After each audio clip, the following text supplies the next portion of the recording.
As the war in Afghanistan nears its 10th anniversary, the number of asylum seekers fleeing the country for Australia continues to grow.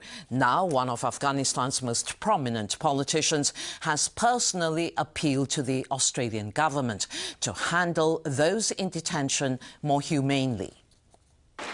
Ustad Mohaqiq is the founder of the People's Islamic Unity Party of Afghanistan.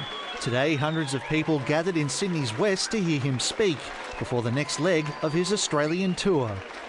SBS met with the Afghan MP following his meeting with Immigration Minister Chris Bowen, where they discussed Australia's asylum seeker policy. As an ethnic Hazara, Mr Mohaqiq represents a large number of those fleeing Afghanistan for Australia.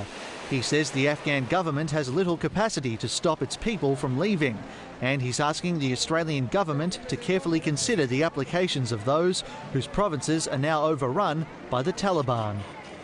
از اونا باز هم تقاضای مسئله انسانی را کردیم و ایست که وضعیت افغانستان شکننده هست، خصوصا 4 ولایت ناامن هزاره که دایکنده و روزگان خاص، غزنی و میدان است. اینا را تشریح کردیم، گفتیم برخوردشان متناسب با وضعیت امنیتی در افغانستان باشه و Mr Mohaqiq is no stranger to war.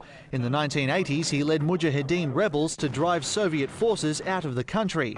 He remained in Afghanistan even when it was almost completely ruled by the Taliban. In 2001, he became vice president of its interim government, but was dropped following several disagreements with President Hamid Karzai.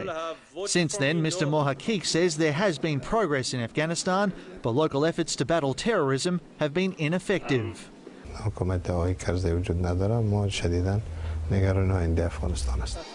Mr Mohaqiq says he's pleased to see so many Afghans resettle in Australia, but he remains concerned about those still in detention, some for up to 3 years. The Department of Immigration has refused to comment on its meeting with Mr Mohaqiq. In a statement, it said a fundamental part of the system was to avoid returning refugees who would face persecution in their home countries. But it will return those not considered to be genuine refugees, and Mr Bowen says he expects to see several sent back this year. A cycle that won't appear to let up as the Afghan war creeps towards its 10-year anniversary. Manny Tsigas, World News Australia.